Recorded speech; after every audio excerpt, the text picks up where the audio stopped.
Então, bom, dado todas essas considerações, né, vamos demonstrar agora, então, o nosso teorema da equipartição de energia.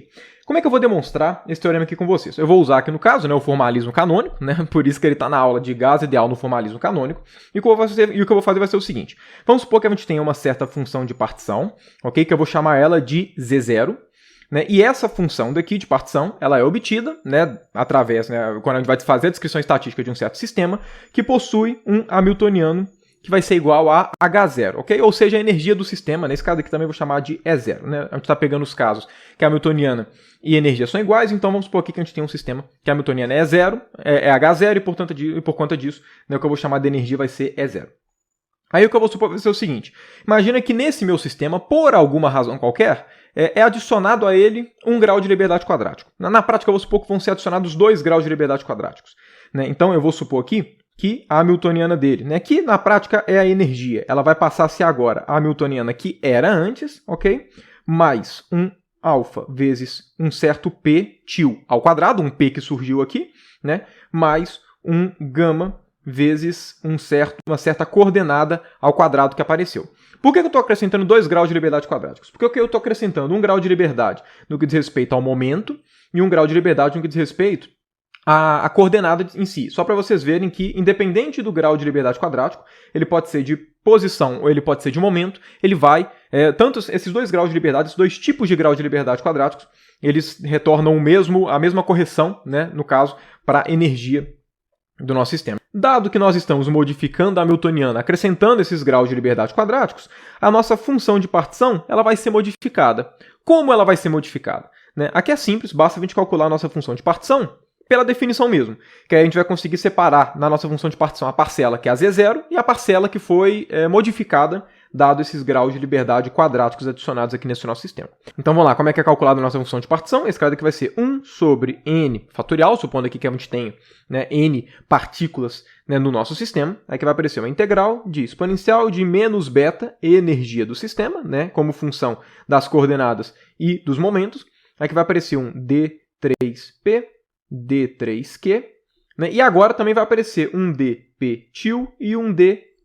Por quê? Porque antes, né, quando a minha hamiltoniana ela não tinha essa parcela, o meu sistema tinha as suas coordenadas e tinha os seus momentos associados, que eu estou simbolizando por esse conjunto aqui. Então, eu estou pensando nesse cara daqui como sendo 2 graus de liberdade adicionais, que eu estou colocando, 2 graus de liberdade quadráticos, para a gente ver a correção. Como essa integração ela tem que ser feita em todo o espaço de fase, então também tem que acrescentar aqui o nosso dp til e o nosso dr. E lembrando, esse cara daqui é integrado em todo o espaço de fase.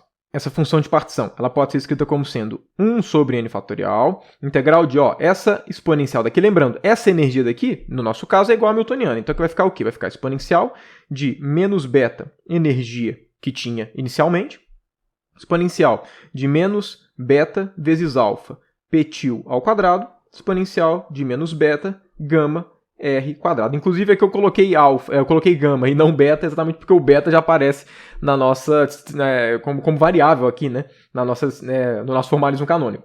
Então aqui vai continuar aparecendo o nosso d3p, d3q, dp til, dr. E lembrando, essa integração é feita em todo o espaço de fase. Olha só, essa parcela daqui só depende das coordenadas e momentos sem ser dos graus de liberdade quadráticos adicionados. Esse cara daqui só depende de P, esse cara daqui só depende de R. Então, a gente consegue fatorar essa nossa função de partição como sendo a multiplicação de 3 integrais.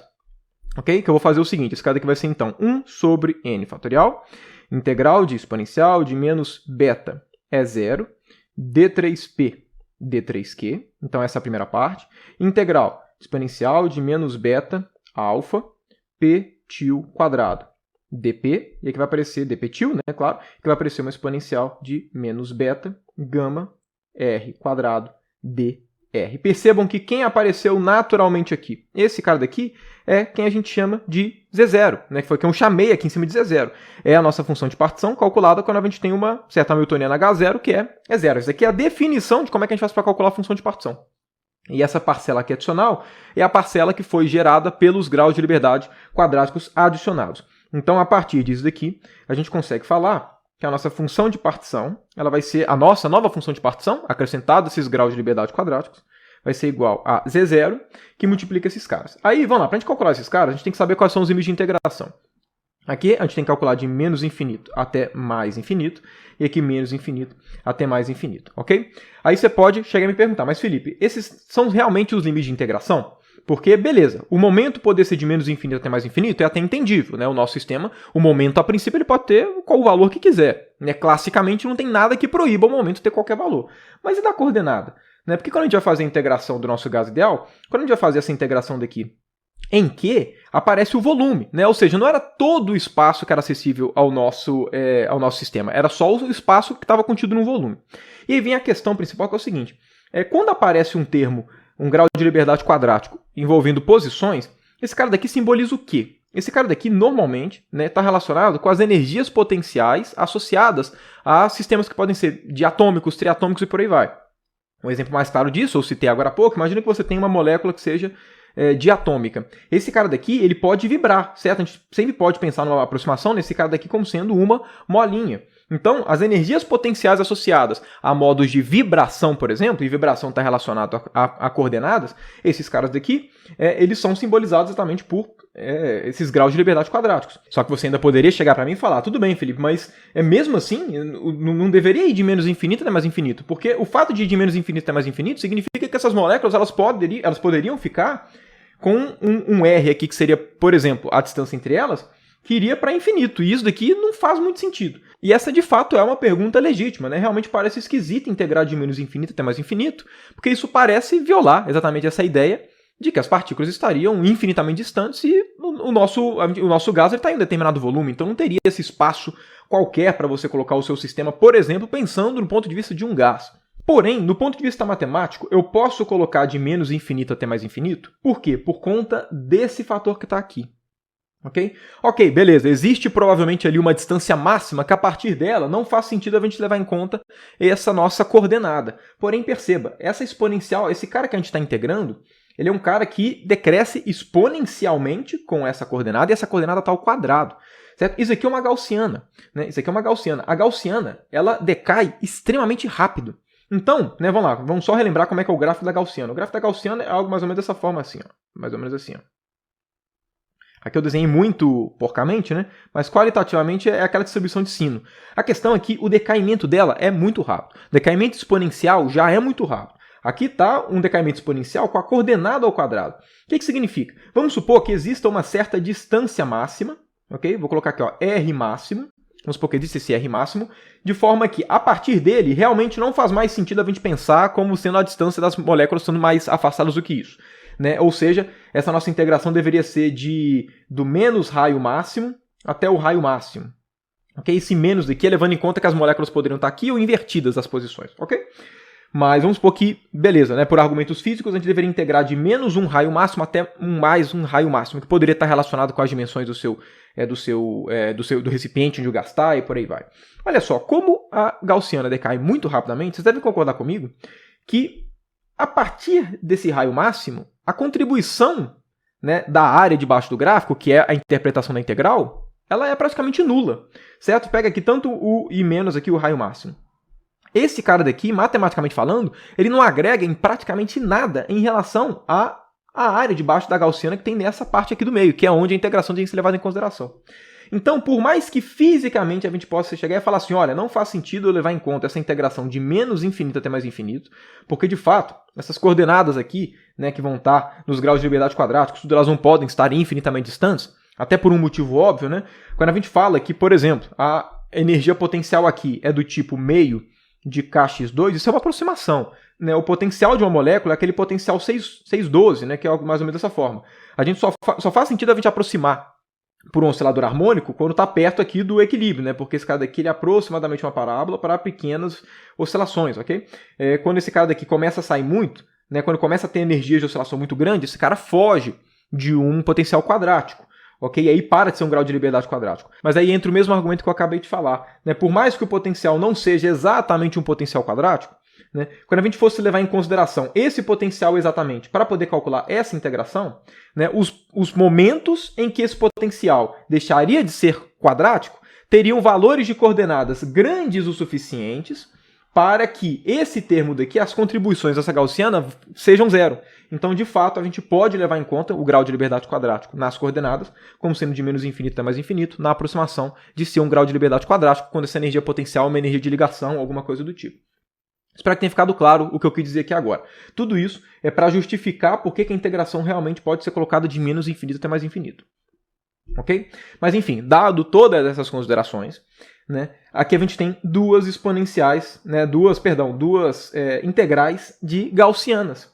Né? Quanto é que vale a integral de uma exponencial de menos ax² integrado em x de menos infinito até mais infinito? Esse cara daqui ele é a raiz de π sobre a. Ok? Se é a raiz de π sobre a, eu posso, né, já calcular aqui de cara a minha contribuição, a minha modificação na função de partição. Aqui vai aparecer um raiz de π dividido por a, que aqui vai ser alfa vezes beta. Então, alfa vezes beta. E esse cara daqui vai aparecer um raiz de π vezes o a, né, o cara que multiplica a coordenada ao quadrado, que aqui vai ser beta vezes gama. Né? Eu vou colocar aqui gama beta. Então, essa daqui vai ser a nossa nova função de partição, né, dado que foram acrescentados esses graus de liberdade quadráticos, ok? Então, essa aqui vai ser a nossa nova função de partição. Dado que essa vai ser a nossa nova função de partição, fica aqui o exercício. Né? Você agora está apto para poder calcular todas as alterações termodinâmicas que esses graus de liberdade quadráticos geram. Você pode calcular, por exemplo, a partir daqui, a energia livre de Helmholtz, você pode calcular a pressão, você pode calcular, por exemplo, também, aqui a letra ficou feia, né? Você pode calcular a energia livre de Helmholtz, a pressão, você pode calcular a entropia, pode calcular o que você quiser. No caso para o gás ideal, percebam que essa parcela daqui não envolve o volume do sistema. Qual é a implicação desse termo daqui adicional, né, não depender do volume? Significa que se você calcular a energia livre de Helmholtz e depois calcular a pressão, que é menos, né, derivada da energia livre de Helmholtz com relação ao volumezinho, né, mantendo a temperatura constante, você vai ver que esse cara daqui não vai ser alterado. Né, ele vai continuar sendo, né, eu vou até colocar aqui, ele vai ser a derivada da função da energia livre de Helmholtz, né, com relação ao volumezinho mantendo a temperatura constante, sem essa correção. O que significa? Significa que PV é igual a NKT continua sendo válido, independente se o gás é ideal monatômico, diatômico, triatômico, poliatômico, qualquer coisa que for. Se for um gás ideal, continua valendo PV igual a NKT. Okay? Que de fato, né, você deve se lembrar, PV igual a NKT ou NRT é válido para qualquer gás ideal, independente da natureza dele, se é diatômico, triatômico, monatômico, por aí vai. Okay? Porém, a energia vai ter uma diferença. E é visível que a energia vai ter uma diferença. Por quê? Porque eu calculei com vocês, né, na aula do sabor canônico, como é que a gente faz para obter a energia. Okay? Como é que a gente faz para obter energia? A gente calcula, né, menos derivada com relação a beta do ln da função de partição. Ok? E olha só, as nossas correções dependem de beta. Se dependem de beta, então a energia vai ser variada. Inclusive, a própria entropia também vai ter modificação. É fácil verificar por quê? Porque a entropia por partícula pode ser obtida como sendo o quê? Como sendo menos derivada de F com relação a T, mantendo o volumezinho constante. Se eu estou derivando com relação a T, e aqui envolve T, então a entropia vai modificar. Mas eu não vou calcular isso com vocês, porque meu objetivo aqui é calcular o teorema da equipartição da energia, as modificações da energia. Então vamos lá, quanto é que vai ser esse cara? Esse cara aqui vai ser menos derivada com relação a beta. Quanto é que vai dar ln de z? Vai ser a soma do ln de z0 do ln desse cara com a ln desse cara.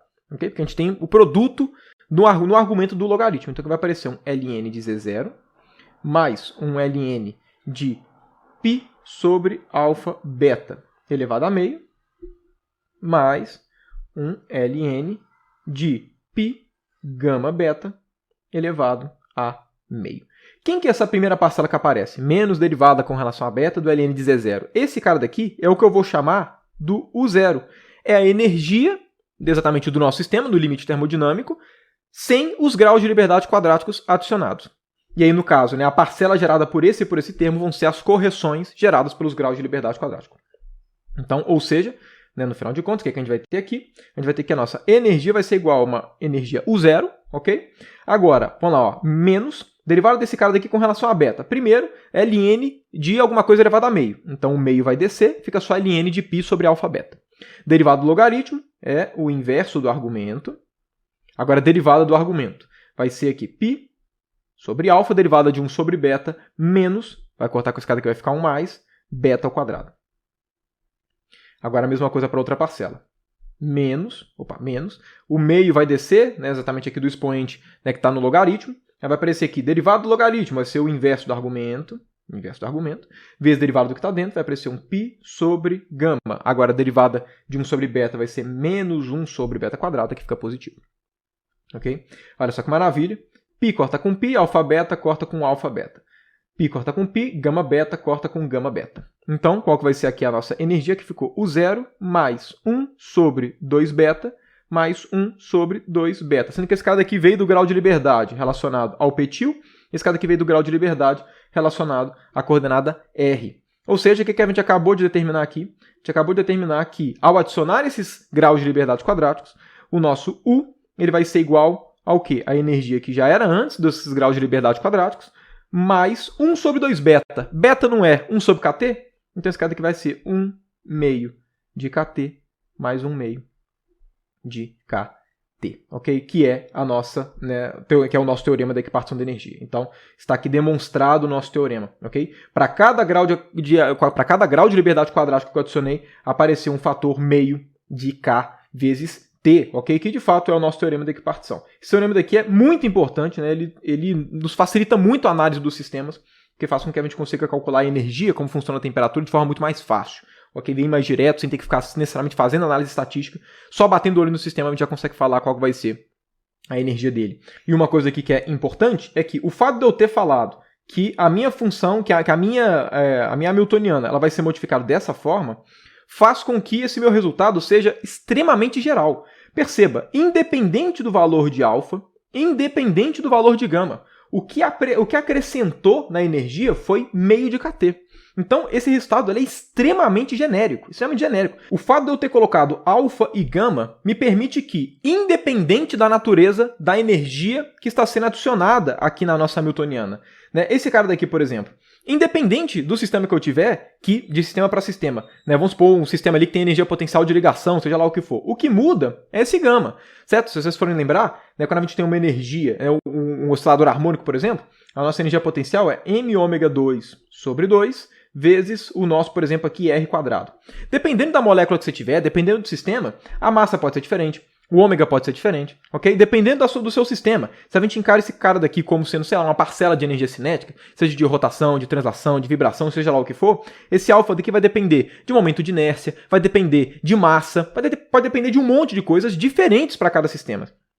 Porém, o que eu acabei de mostrar para vocês é que, independente de qual que seja a dependência desses caras aqui, independente do que é alfa e do que é gama, o nosso resultado ele é independente disso. Né? Esse resultado é dessa forma pelo simples fato de que, na energia, a gente tem um termo quadrático com alguma coordenada e a gente tem um termo quadrático com algum momento. Esses caras aqui que geram aquelas correções. Ok? Então, está aqui demonstrado o nosso teorema da equipartição de energia, um dos resultados, né, estatísticos, pelo menos, mais importantes, né, nesse contexto, principalmente de gases ideais, porque ele é muito utilizado no contexto de gases ideais, mas ele pode ser utilizado para qualquer sistema termodinâmico.